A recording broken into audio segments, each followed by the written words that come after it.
Hello and welcome to another video.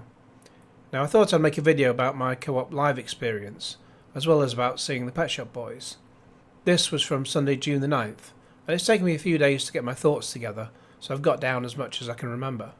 This was the first time I've been to the co-op live, and it hasn't been open long after some initial teething trouble, with gigs not taking place due to errors by the venue, as well as the time Nicki Minaj thought she was trying to be Paul McCartney by sneaking some weed through the airport. Pet Shop Boys were good, especially for their age at nearly 70 for Neil and nearly 65 for Chris, although £130 was a lot for two men in a band and a funky light show. I know they've done more theatrical shows in the past, not least for 1989's tour with backdrop videos created by the late Derek Jarman when I saw them in Birmingham, after which I saw them in Manchester in 1999, but then 2024 could be the last time I see them. Late on in 2023, I saw Level 42 and Howard Jones, who were both £40 to £50 with support. But for the co-op, it's the price these days for a big event, I guess. It's rare I'll go there regularly, since I'm not interested in the type of bands who are huge. Pet Shop Boys came on at 8:30. Dave Pearce, who was the apparent DJ before them, but he just seemed to put on a number of songs and wave his hands in the air, causing people to cheer as if he wrote them. Oh, and he stuck on a bit of a dance track behind them. Probably the worst support I've ever seen. My feet were hurting the next day since, as well as all the walking about, as soon as Pet Shop Boys started, everyone was standing throughout, although a few sat down for the quieter songs. As for the seating, that is terrible. I don't know if the stands are any better, but the removable seating is, as described by someone on TripAdvisor, like it was made for a small child. Very uncomfortable. So glad I was just sat down for the support and then never bothered with it again. Really, it was just somewhere to put my jacket. I wanted to stay until the very end, unlike some people who left during the last couple of songs, and the gig ended at 10:30. But then before you get to the tram, you have to walk through a ton of horrendous cattle market gates to actually get there. As such, it was 11:15 when I got on one. No more trains after that time, so I had to get a bus back to where I was going.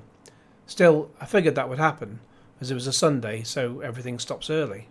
At least when it came to the trams, again, there were a lot of staff about who pointed us in the right direction. One way went to Manchester Piccadilly, and the other to Ashton, so it was good to know I was heading the right way.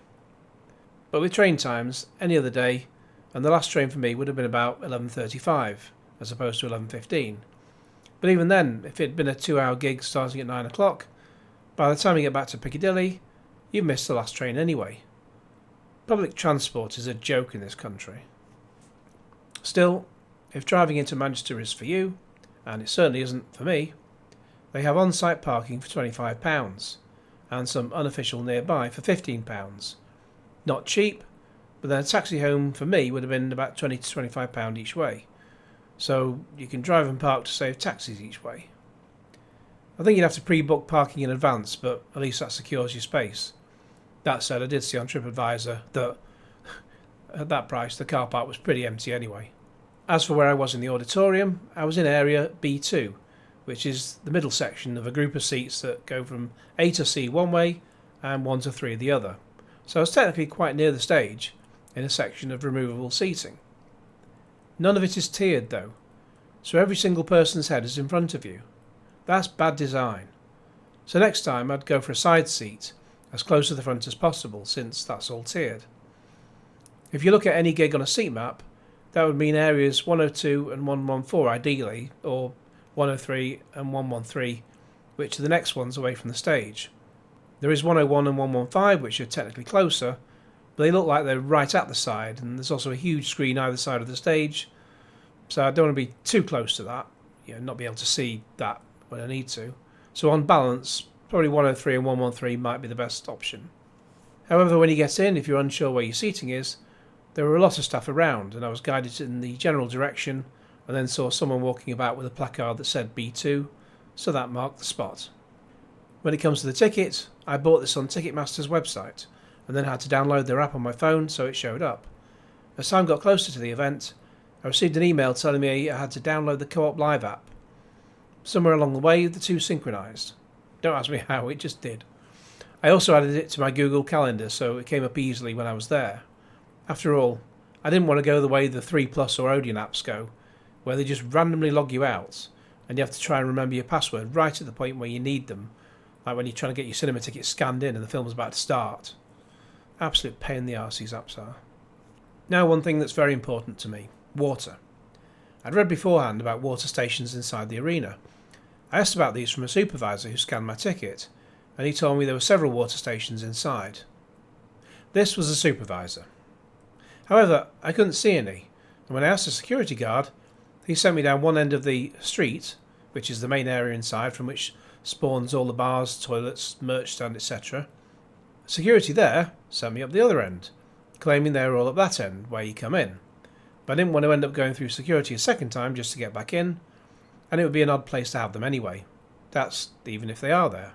So I found a security guard somewhere in the middle, who referred me to another supervisor who said you can get water from the bar, i.e. they fill your water bottle, but that they are looking at getting water fountains in. I asked the guy at the bar, who had absolutely no idea what I was talking about, but he could give me a 330ml can of water, thus about the same size as the average can of Coke. Didn't cost me anything, but for a business that's meant to be sustainable and ethical like the Co-op, they don't have taps that can simply dispense drinking water, and instead give you some that's had time and money spent into making it canned and chilled. I wanted it in my water bottle, so to avoid making a mess in full view of a lot of people, I had to find a little bit of room in the toilets by the sink, and decant the canned water into my bottle. Very little spillage, and my 500ml bottle was about 2/3 full. I wasn't sure if I'd need another one later, but then the support act was just Dave Pearce with no sing-along tunes, for me at least, so the water sufficed for the evening. But I still like my usual big bottle, thank you very much. Oh, and while the barman did give me the can without asking for anything, which I presume was standard, I saw someone else on TripAdvisor state they were charged £3 for that. Now, personally, I wouldn't take alcohol in, as I just want to stop getting a dry mouth for the duration, with a bottle that can be closed in between taking a drink. So I don't want to get a big drink that I'll put in the cup holder next to the seat, and then someone from behind knocks it while I'm standing up. The seats are not exactly robust, so a shove from behind at any point along the row, and everyone's drinks are ending up on the floor. As for the cost of the water bottle, if you've not got one to hand, I bought a 500ml Pepsi Max bottle from B&M, which cost 90p. The same thing in Morrison's and Aldi is about 50% more expensive. About the drinks prices inside, I saw someone's post on Reddit about how it was £17 for a double pinter of lager, and not even great lager at that. I glanced at the 1 pint prices on the board by the bar, and it was about £9. But then do you really want to pay all that money for the gig, and then keep going back through the crowds to the toilet? Now about the security when going into the venue. They have a hand-operated body scanner, which they'll use on your arms and legs. I also had a big jacket, as it was going to bucket down later, and without prompting I motioned to show I didn't have anything obvious inside. I also took a small bag, smaller than A4 sized, as advised on the website, with the water bottle, and briefly showed him the two main pockets in there, one of which had the bottle, the other was empty. I'll put a link in the video description for the bag I got from Amazon, which was about £9. I did try asking Co-op questions about the bag and water bottles on Twitter on the Friday before I went, since it wasn't clear what the situation was, because they talk about don't bring bottles, but is water bottles okay because it's not like a glass bottle? And I saw they replied to one person on the Thursday, but then didn't bother at all on the Friday. Why have a Twitter help account if you're not going to be of any help? Similarly, it was only open Monday to Friday 10 till 6. Concerts happen every day. You need someone there all the time, and to answer the bloody questions. Security only have a limited time with you, so they didn't go through every single pocket. I have a bad throat that I'll need to keep lubricated most of the time in some form, so I took some sweets in a smaller pocket in the bag. Plus, everywhere I go, I always take a small 50ml hand gel bottle with me, in my jacket, and so those were fine. I usually carry a rucksack, and the website states you can't take these, even though I saw some people with them, albeit small ones, but not A4 sized. Still, to save a lot of hassle, I'll just use this small bag in future when going to a venue like this. I had read on the website that they may insist you check big bags into the cloakroom. Like a coat, it appeared the cost of this is £15. I couldn't see a cloakroom when I got in anyway, and I've since learned after the event from someone else that they don't have any. So like the water stations, the cloakroom is as much fantasy as a Willy Wonka experience. About 30 minutes before I set off for the Co-op Live, I saw something on the website about possibly needing photo ID to get in. I don't have any apart from my passport. I very nearly took that, but then I didn't want to lose it while I was there, so I took the risk of not having it. As it turned out, I didn't need photo ID for this. I can only presume that if some events require it, they will state this specifically.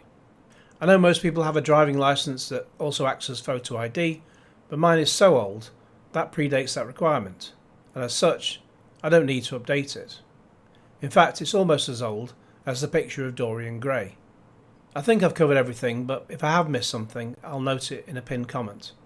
However, if you have a question I've not covered, please post it in the comments.